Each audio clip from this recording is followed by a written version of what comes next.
Я не перестану тащиться по штукам, которые делают мою любимую игру разнообразнее, и недавно я откопал для себя еще одну PvZ Randomizer. Нет, это не очередная модифицированная версия, как можно было бы подумать, это отдельный скрипт на Python, заставляющий игру работать по-другому. Как же он работает? При запуске программы нашему забегу присваивается сид, прямо как в Майнкрафте, который и определит, в каком порядке у нас будут расположены уровни. Помимо этого, за каждым уровнем зафиксировано, какое растение мы получим, так что если после первого нас отправить сразу же на 2.10, то мы точно будем знать, что после его прохождения нам дадут кувшинку. Генерирует это порой лютейшие геймплейные ситуации, но обо всем по порядку.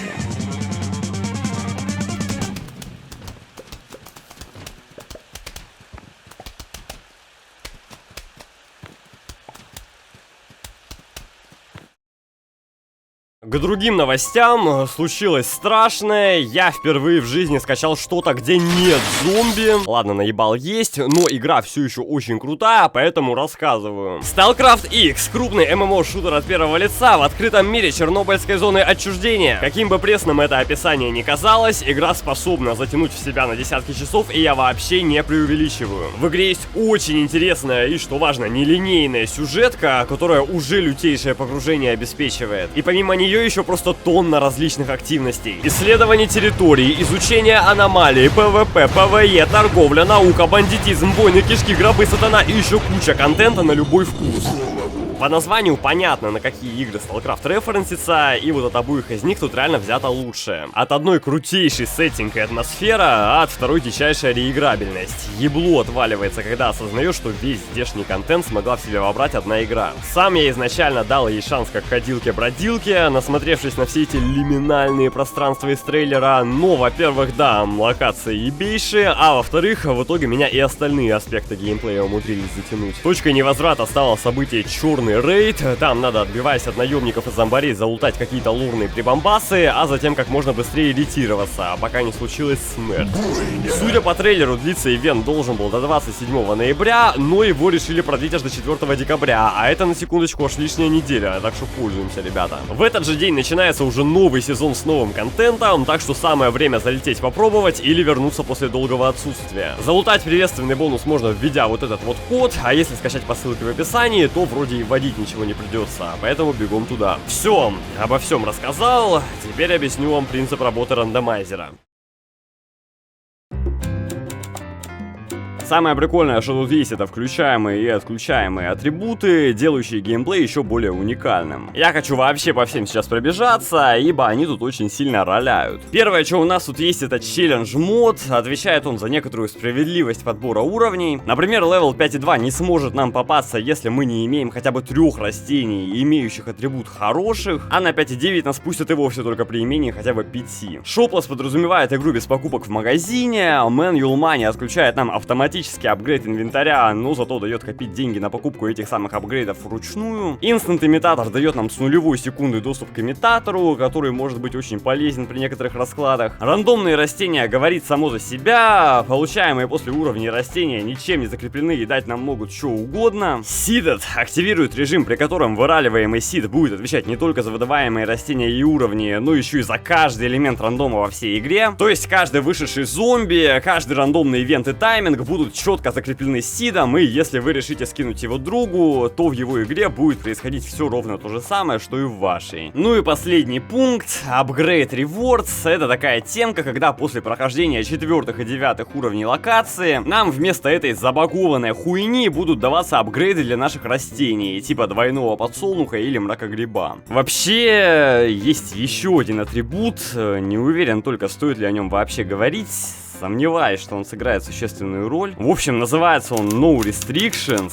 Переводится это как без ограничений. И вот если его включить, генерация уровней будет происходить в абсолютно рандомном порядке. То есть нас без кувшинки будут бросать на уровне с бассейном, без горшка на уровне с крышей, без кактуса на уровне зомби на шаре и так далее. По сути, есть он тут чисто для галочки. Даже сам разработчик скрипта добавил к нему приписку о том, что большинство генерируемых этим режимом сценариев являются просто непроходимыми. По факту он не имеет никакого смысла, ибо я не знаю, кто на полном серьезе захочет раз за разом рестартить игру, создавая новые профили и тратить часы на прохождение полуневозможных уровней каждый раз, надеясь на то, что последующий ран тебя просто не засофтлочит.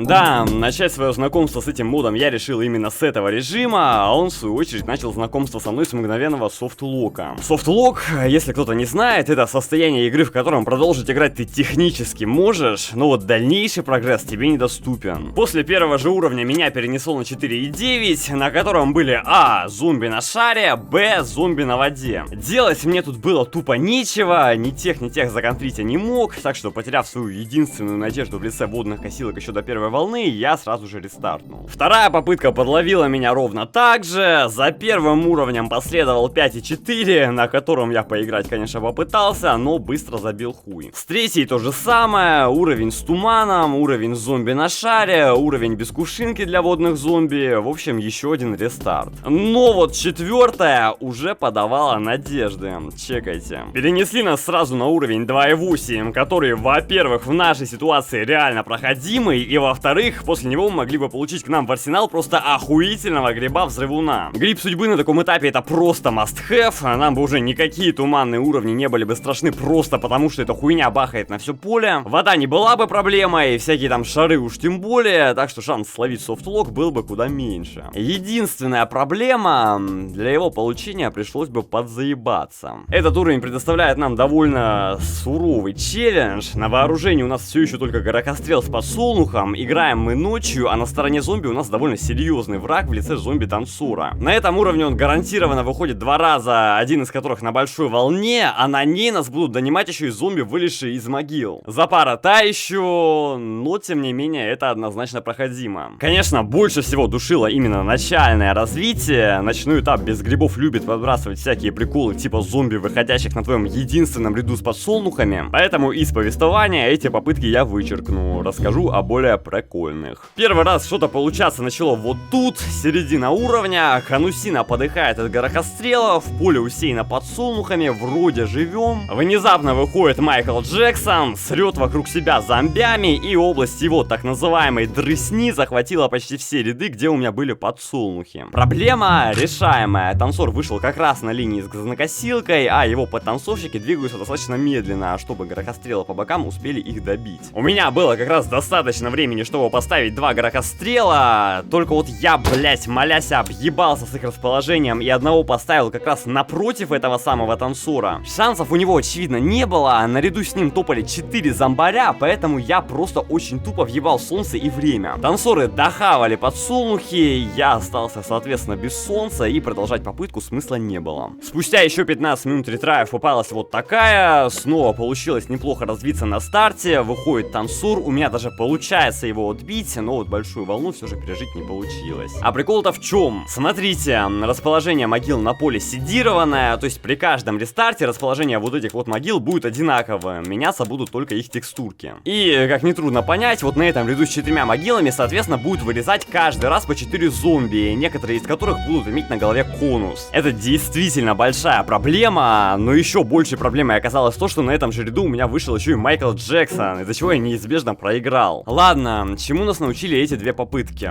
При выходе первого танцора в середине уровня надо быть готовым направить всю огневую мощь в него. На втором ряду сверху терять косилку до волны нельзя, при выходе там зомби в начале лучше сразу рестартить. К волне надо быть готовым решать сразу 2 проблемы наряду с могилами и наряду с танцором. Плохо то, что над этими явлениями я практически никакого контроля не имею, а значит еще пару раз от таких ситуаций я все же всрал. Вот снова дожил до волны, но на том самом проблемном ряду уже не было косилки, а заспавнилось там аж 6 зомби. Пережить это не удалось. Ну или вот очередной выход танцора, я не успел основательно подготовиться, въебал так все подсолнухи и снова пришлось рестартить. Но уже вскоре после этого на одной из попыток главное условие получилось выполнить, косилку на втором ряду до волны я засейвил, дальше волноваться уже было практически не о чем, но для перестраховки горохострелов я все же не пожалел. В общем, уровень действительно прошелся, а я получил свой заветный гриб судьбы. Суммарно на уровень этот я потратил час, но награда того стоила. В один момент я даже начал грезить, что мне повезет настолько сильно, что в ближайшее время к этому грибу судьбы я смогу выбить еще и кофейное зерно, с которым мой билд стал бы лютейшей имбой. Было это еще пока я пытался пройти 2.8, поэтому я просто сказал себе повременить с этим и сфокусироваться на прохождении текущего уровня. Благо теперь-то он позади и нас ждет что-то полегче.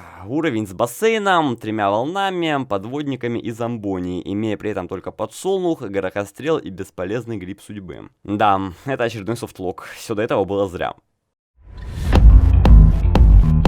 Новый ран, новая порция копиума, что он не оборвется так же резко, как прошлый. После первого уровня меня отправили на 6-й, что было для меня огромным везением, потому что, во-первых, уровень этот никаких проблем у нас не вызовет, а во-вторых, после него нам дадут крайне приятный бонус в виде ледяного горохострела. Это, конечно, все еще не что-то жизненно необходимое, как кувшинка или спарагриб, но геймплей нам эта штука однозначно облегчит. Сам уровень, очевидно, прошелся без проблем, но это все еще первая локация, так что одних горохострелов с подсолнухами тут вполне хватает. Но не на бассейне. Да, сразу после этого мне снова попался совершенно неподходящий для прохождения уровень. А значит, мы снова пососали. Следующий трай был уже реально интересным, а самое главное, не кончился после первого же уровня. Сразу скажу, он оказался проигрышным, но то, как игра подводила меня к этому проигрышу, это тот еще прикол. После первого уровня меня закидывает на 2.10, с чем мне очень сильно везет, и пройдя его без проблем, я лутаю кувшинку. Говорить о том, насколько важным здесь растением становится кувшинка, я уверен, смысла нет.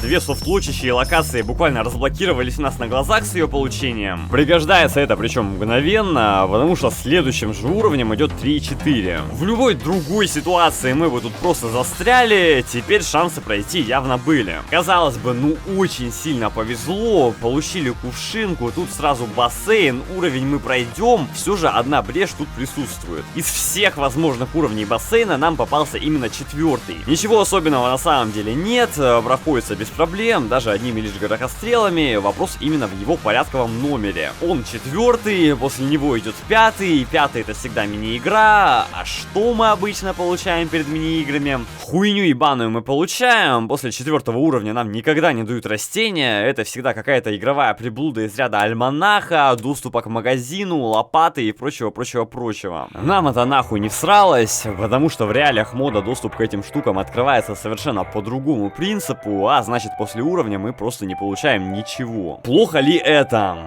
Плохо. Состав растений у нас все еще пиздец какой маленький. Хотелось бы хотя бы банально прямой урон против зомбаков пробустить, а тут тупо скип по обновкам. В любом случае, стерпеть такое можно, так или иначе ситуации мы не в самой пососной. По какому-то невероятному совпадению после 3.4 меня закидывает на 3.5, я его прохожу и получаю довольно неплохую штуку. Перец халапеньо. Еще после этого меня кидает на боулинг, он очевидно тоже очень быстро заканчивается, и тут мой инвентарь начинает выглядеть уже вот так. Обе штуки ебать какие сильные, и буквально на следующем же уровне мне пригодились обе. То есть буквально, не будь у меня хотя бы одну из них, уровень стал бы для меня просто РНГ чистилищем, и мне реально повезло с их получением. Уровень, о котором я говорю, это 4.4, 4-й уровень тумана.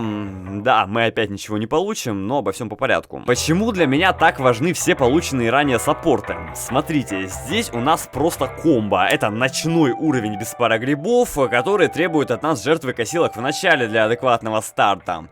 А еще это уровень зомби на шаре, который в условиях отсутствия кактуса для нас превращается тупо в лотерею. Это реально комбо, блять. Мы должны гарантированно жертвовать косилками в начале, но при этом эти самые косилки нужны нам для расправы с зомби на шаре, которых никак иначе мы убить не можем. И вот тут обе эти проблемы мгновенно становятся решаемыми. Во-первых, бесплатных грибов у нас хоть и нет, но есть мина, которая все еще готова выполнять роль стартового атакера, забирая самых первых зомби. Так косилки мы уже не теряем, что позволит нам в итоге пустить их в нужное русло при вылете шаров. Но это все еще остается РНГ помойкой, потому что этим самым шарам ничего не мешает полететь на одном и том же ряду повторно. А тут уже в игру вступает перец, который позволяет нам в таких ситуациях этих самых шариков устранять. Таким образом, от основных РНГ элементов мы избавились, и остается только разобраться со всеми остальными зомби. Сделать это не так трудно, в конечном итоге против нас остались только базовые зомби и дельфины, но с прямым уроном у нас все еще траблы, так что чуть-чуть попотеть придется. Горохострелов я хоть и пытался высаживать как можно больше, но стабильно ударялся об потолок в лице скорости производства солнца, приподнять который в нашей ситуации было бы затруднительно. Подсолнухи однозначно хуже выполняют свою роль ночью, так еще и из-за густого тумана мы скованы местом, так что приходилось балансировать между усилением обороны и сохранением стабильного источника дохода. Следующий мой прыжок оказался на уровень 1.8, который снова пришлось проходить без новых юнитов, потому что после предыдущего мне дали давали просто пустой пакетик семян. Но унывать было незачем, потому что переход на 1.8 для нас означал получение двойного горохострела, который как раз открывается по его прохождению. Тут, очевидно, никаких трудностей с прохождением не было, кончился он не успев начаться, и у меня в инвентаре уже сиял мой новоявленный апгрейд на горохострел. Новостью это было отличной, это буквально одно из лучших растений, которое мы вообще могли сейчас получить, если говорить именно про атакующих, и себя оно еще показать успеет. Да, попытка эта была реально длинной. Попавшийся мне далее 3.10 подарил мне море-гриб,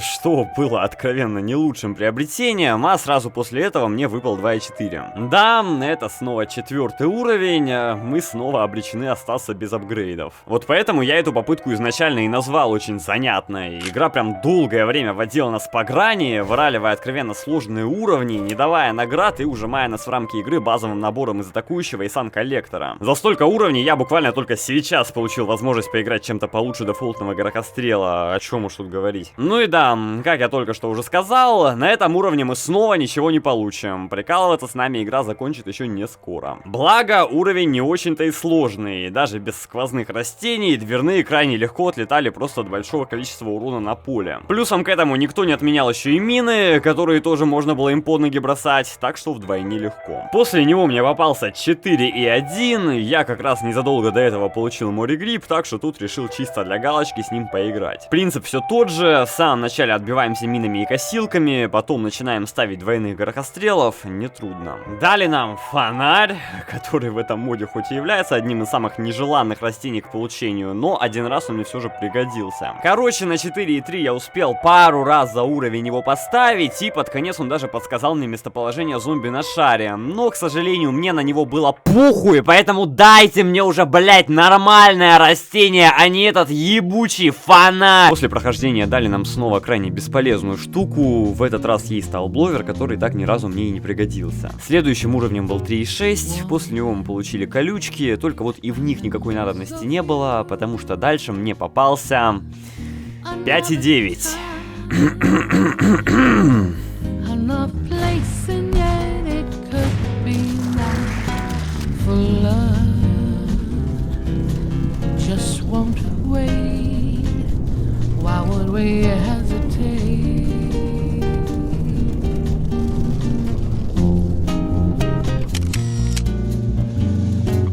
Sweet escape, we found a place in the sun.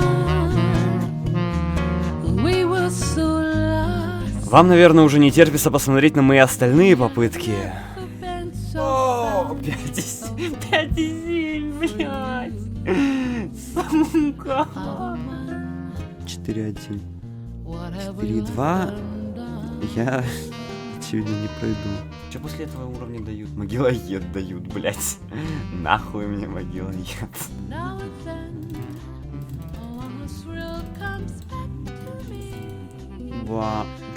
А, стоп, 5.10? Ну мне дадут 3 алмаза, и нахуй оно мне надо. Скотинивайся, блядь. Ёбище. Ну мне 3 деньги дали. Нахуй я этим занимался? Найс. Какой нахуй 5.4, блядь? Сука. Блядь, если бы они реально дали мне кофейное зерно, я, может быть, даже прошел бы. Ну, что-то да, как будто бы этого мало. Ну да, что-то какая-то полная хуйня. Найс. Ран 13. Чё сейчас придумаешь, игра? Ёб твою мать. Это выматывает. Не знаю, сколько в общей сложности это заняло у меня времени, но растянулось для меня это приключение почти на месяц. С другой стороны, это было весело. В те мимолетные моменты, когда у меня все получалось, это было правда весело. Это прям очень интересный опыт, когда ты буквально не знаешь, чего ждать от следующего уровня, а получать в конце какие-то полезные или просто прикольные растения после десятков проигрышных попыток — это непередаваемое чувство. Но, конечно, продолжаться бесконечно это не могло, и одна из попыток меня удивило. После первого уровня я сразу же лутаю кувшинку и уже с ней перехожу на 2.1. Он проблем не вызвал, тут даже зомби с конусом не было, прошел его единственным доступным мне атакующим и перепрыгнул сразу на 3.2. Состав зомби меня сходу напугал, тут были футболисты, а у меня из снаряжения до сих пор только горохострелы. Я уже подсознательно настроился на рестарт, потому что без шуток совершенно позабыл о том, что в ваниле у них хп не столько же, сколько у Гаргантюа, из-за чего в свои силы я практически не верил. Но, конечно, очень смешно было осознать это на половине уровня и в конце концов пройти его с первой же попытки. Первая замена горохострелу в нашем забеге. Мне очень повезло, что из всех уровней бассейна мне попался именно 3.2, потому что теперь у меня был 3 стрел. Не повезло мне с другим. Следующим же левелом оказался 4.9. Это у нас уровень с зомбарями на шаре, а вот для них у нас контры буквально никакой. Даже банально перса, как в прошлой попытке, нету. Но тут я уже не боялся совершенно, потому что решение было, и всем из вас оно уже хорошо известно. Газонокосилки. Ну и немного удачи, готовы были расправляться с летунами на раз-два. Раз-два, потому что я специально искал себе попытку, где летело всего 2 зомби на шаре. В итоге пара косилок в начале для буста экономики, еще одна между первой и второй волной для убийства вылетевшего на верхней полосе летуна, ну и дальше шанс на победу был ровно 50%. Из 6 косилок на поле осталось всего 3, так что тут все решалось буквально подбрасыванием монетки. И... Да, мне действительно повезло, верхняя полоса бассейна была зачищена, что позволило мне продвинуться дальше. Пустой пакетик семян перенес меня на 1.2, и вот тут забег уже просто засиял, потому что по его прохождению мне дали вишню. Это тупо победа! До свидания шары, до свидания Гаргантюа, до свидания любые зомби прочнее конуса, эта поебень достанет вас где угодно. Тем временем игра решила сразу же подбросить мне испытание и закинула меня на второй уровень крыши, который я... прошел. Напомню, с 4 линиями, без доступа к горшку, одними лишь горохострелами я его прошел. Были бы мы сейчас на стимовской версии, мне бы дали достижение за прохождение дневного уровня на крыше без использования катапульт. Но скрипт на ней не запускается, поэтому мы без утешительного приза. А теперь к тому, насколько это было сложно.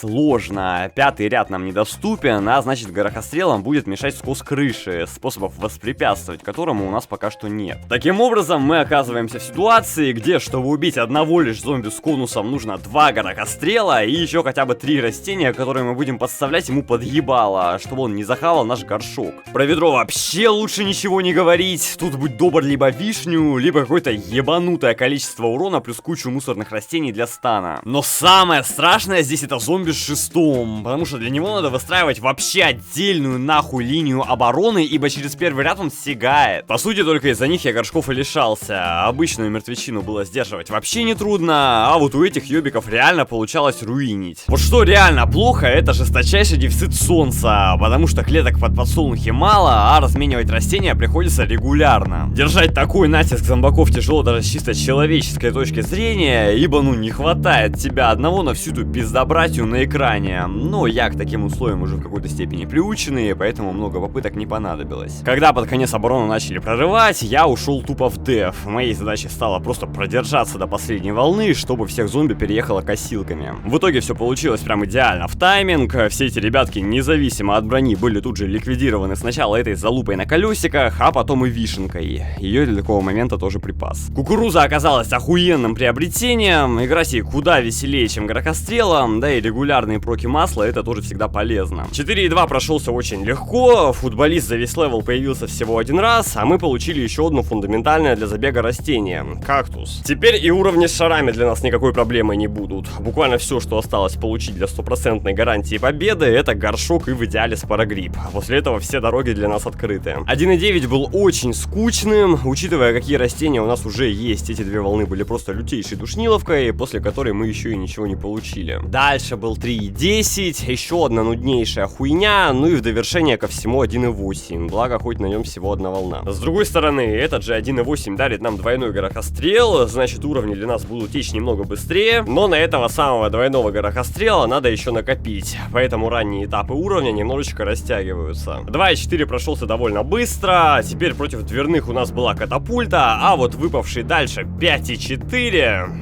сука. Звучит, не звучит. Этот уровень хоть и напугал меня сильнее, чем 5.2, но на деле оказался куда проще. А все благодаря вот этому вот малышу у нас в слотах. Эти чудики порой умеют создавать такой дичайший станлок, что даже футболисты намертво замирают и начинают тупо впитывать урон. Но, конечно, не все так просто. Система очков ПВЗ, к которой я очень сильно люблю отсылаться, все еще умеет генерировать приколы. И одним из таких приколов является вероятность того, что игра решит просто втанчить все доступные вейвпоинты в дефолтных зомбарей, из-за чего на линии может выстроиться вот такая вот очередь из желающих захавать наши невозобновляемые горшки. Хорошо, если инстакилл не в откате, плохо, если в нем, еще хуже, если такое происходит сразу на двух линиях одновременно. Я напоминаю, что линия для спавна зомби выраливается игрой абсолютно случайно, поэтому буквально небольшая щепотка неудачи может образовать у нас на поле вот такую вот растяжку. В таких ситуациях нужно в срочном порядке бустить вносимый растениями урон на линии. Лучше, конечно, ориентироваться по ситуации, но самый рабочий вариант — это заменить последнюю кукурузу на двойной горохострел. Если делать такое регулярно, а делать такое регулярно нам придется, нужно иметь в запасе много солнца, поэтому всю первую половину уровня я усердно фармился. Подсолнухи катапультами в начале я заменял прям очень неохотно, только вот когда совсем уж некуда было деваться, и в итоге на пике мой капитал составил почти 2500. Под конец, правда, это число уменьшилось в 5 раз, но главное, что хватило, так что, как выяснилось, для прохождения тут хватает даже 3 рядов горшков. Единственное, без чего я прям не представляю прохождение этого уровня, это лопата. Я хуй знает, что мне оставалось бы делать без возможности выкапывать растения. Вот тогда уже реально пришлось бы не одну попытку на это угробить. После такого веселого уровня мне выраливается 2.2, с катапультами в арсенале никакого труда он не составил, ну и еще после этого мне попался 3-й уровень тумана. Опять же, для его прохождения у меня было все, для шаров кактусы и вишни, для водных зомби кувшинки и море грибы, поэтому, соответственно, никаких проблем не возникло. Дальше попался вазобой, очень круто, за его прохождение мне вручили алмаз, после него был дневной уровень с одной волной, тоже очень круто, ну и после него мне попался 5.1. Значило это только одно: софтлок нам больше не грозит, потому что после этого уровня нам дадут горшок. Прошел я его, кстати, нехитрым образом, каких-то дорогих атакующих брать не стал и ограничился чисто горохострелами с кукурузой. Горшки мне терять ну прям очень не хотелось, а никаких кабачков и орехов, чтобы выиграть время на старте, у нас нету, так что раз уж копить не вариант, решил просто играть от самых дешевых челиков. Ну и в итоге все вышло как я и хотел, ни одного горшка к концу я не потерял. Дальше был 3.6, был он очень прикольным, в моменте я даже позабыл, что у меня были кувшинки, и прошел его чисто с 2 растениями, но и проблем-то никаких не вызвало, за это я 3 стрелы и люблю. После него нам дали колючки, а колючки в комбинации с зернопультой могут очень даже неплохо себя показывать, поэтому на нескольких следующих уровнях я юзал чисто эту комбу. Так прошел 2.3, за ним 4.10, за ним 2.9, за ним 2.7, и вот я очутился на тумане.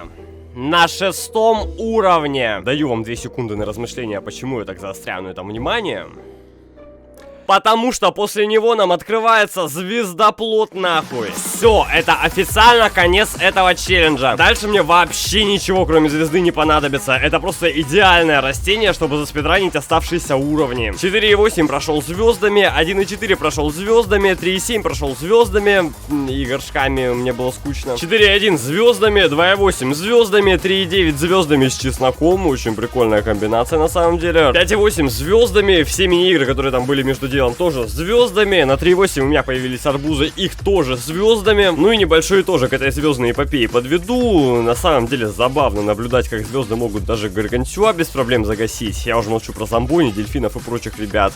Ну и про полученные за это время растения. Что-то полезное тут тяжеловато выделить, но неплохим приобретением был перец халапеньо, чеснок, гриб судьбы и пень-факел. К нему мы еще вернемся. Вскоре после этого всего мне попался 5.9. Тут на самом деле я уже даже забыл, что играю в рандомайзер, потому что по сути у нас тут уже были все растения, которые я мог бы использовать и в обычном прохождении на этом уровне. Взял звездоплод с арбузопультой, но мейнил, конечно, в основном звезды. На арбузы мне было немного впадлу копить. По привычке взял сюда еще и пальму, ну потому что тут были сразу и тарзанчики, и катапульты. Но за время игры в моды я уже реально совсем позабыл, насколько ванилка не хочет расщедриваться на подобные типы врагов. Я так быстренько пробежался по геймплею курсором и насчитал всего 5 катапульт. Может, 1-2 пропустил, но суть это вообще не меняет. Выезжали они редко, а отлетали очень быстро, учитывая количество урона на поле. Тарзанки иногда десантировались, но тоже сосали хуй, потому что при высадке на звезду их ждала гарантированная смерть, так как они начинали впитывать вообще весь урон на поле. Да и будем честны, ну чё мне тут, блять, терять? У меня 3 ряда подсолнухов, будет хоть 50 катапульт, они мне нихуя сделать не смогут. Дальше попался 3-3, на нем для разнообразия решил взять только арбузы, звездам дал небольшой выходной и понял, как же долго с таким сетапом тянутся уровни. На арбузы надо реально год копить, даже с учетом использования чеснока, который сократил количество линий нуждающихся в снаряге до 3, это все равно было пиздос как медленно. Следующий же уровень полностью посвятил связке трестрелов с пнями, и вот от этого я уже реально кайфанул. 3 волны пролетели очень быстро, за разваливающимися зомбаками было прям эстетически приятно наблюдать, такое мне гораздо больше по душе, чем банальные арбузы. На 2.6 я прям по минимуму времени потратил, волна все равно одна, так что один ряд дымогрибов плюс саппорты для подсоса быстренько его проскипали. На этом же уровне я наконец накопил эти несчастные 5000 монет на двойной подсолнух, так что на попавшемся далее 5.3 я тут же его купил. Уровни это сделало еще чуток быстрее, теперь солнца было достаточно даже для спама арбузами, а значит и запариваться я тут не стал и просто засадил ими 3 ряда. Дальше мне попался 1.10, охуеть, у меня наконец-то будет спарагриб, ну а после этого игра решила дать мне уже наконец-то пройти туториал и отправила на 3-й уровень. Я не растерялся, взял 3 стрел, взял факел, взял чеснок и уровень кончился меньше чем за минуту. Дальше случилась какая-то пидерсия, меня закинуло вроде как на 4.7, я выбрал растение, нажал играть и тут на поле появляется вот это. Перевожу взгляд на номер уровня, написано 5.9. 5.9 я уже как бы прошел,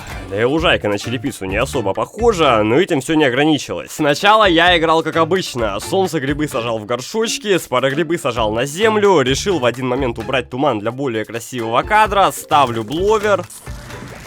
Нихуя не пропадает. Ладно, играю дальше, играю.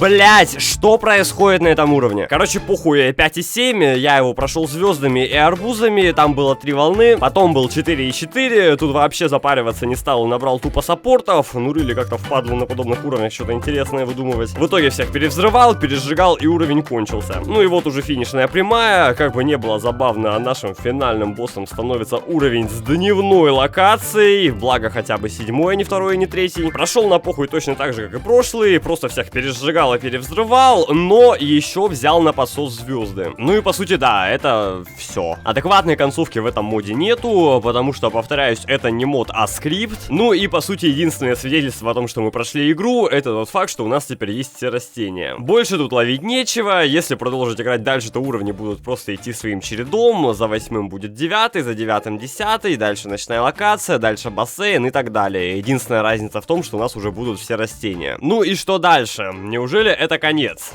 Сегодня да, вообще нет. Рандомайзер оказался просто охуительной штукой. Когда я его только скачал, у меня уже было сотня идей, как можно его использовать. И я говорю даже не про что-то банальное, типа игры с разными атрибутами. Тут просто тонна всего, что можно сделать. Например, седированный режим позволяет устроить здесь полноценный чемпионат. Все игроки в равных условиях, у всех одинаковые растения, одинаковые зомби. И единственная разница — умение всем этим распоряжаться. Потом, устроить в рандомайзере классический назлог. Теряешь растение, не можешь его использовать до конца забега. Банально даже нацепить рандомайзер не на ванильную ПВЗ, а на какие-нибудь моды и поиграть уже там. В общем, вы понимаете, какой открывается простор для контента. Более того, поделюсь секретом. На рандомайзер вышло обновление. Теперь там можно делать такую пидерсию, которая вам даже не снилась. Рандомизировать составы зомби на уровнях, рандомизировать характеристики растений, рандомизировать порядок их получения. Чё угодно нахуй. Я в это, правда, еще поиграть не успел, но очень сильно хочу. Поэтому сразу после этого видео пойду заценивать. Немного про мой личный опыт.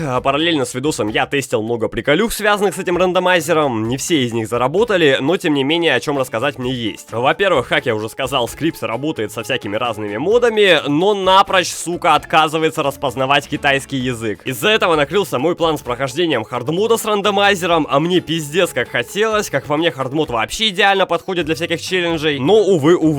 С бруталом эта хуйня, соответственно, тоже не прокатит, но вот со всякими английскими модами типа экспаншена, одмода, DLC мода и прочие залупы в теории должно прокатить. Фьюжены, хуюжены, гибриды, это, блять, не сработает. Фьюжен это ебаная фан-игра, он написан вообще на другом движке, нахуй. Я не знаю, какой ебанат зафорсил, что это мод, но там, сука, буквально ни строчки из кода PvZ нету. Fusion это отдельная игра на Unity, там не запустится скрипт. Так же само он не будет запускаться на других изданиях PvZ, потому что там отличаются адреса, и, соответственно, он не будет понимать, на что ему отсылаться. То же самое с модами, где есть 6-я локация. Работать на них скрипт, может быть, и будет, но вот уровни с нее вам точно не попадутся. Зато вот где он запустится и все будет работать идеально, это Widescreen мод. Сука, как я этому рад, блять. Если бы не он, то весь видос был бы с этими блядскими черными полосами, сука, слава богу. Что еще вам рассказать? Гайд по скачиванию рандомайзера оставлю в описании. Скачивайте, играйте, я прям настаиваю. Охуенная штука, обязательно свои видосы записывайте. Только не снимайте блядские шорты с этими ебаными стикерами Мармока, умоляю, блядь. Так, ладно, все, надеюсь, вам этот видос понравился. У меня там на подхвате еще несколько видосов. Я вас всех жду на своем канале еще раз. Всех люблю, всех обнял, всех приподнял. До свидания.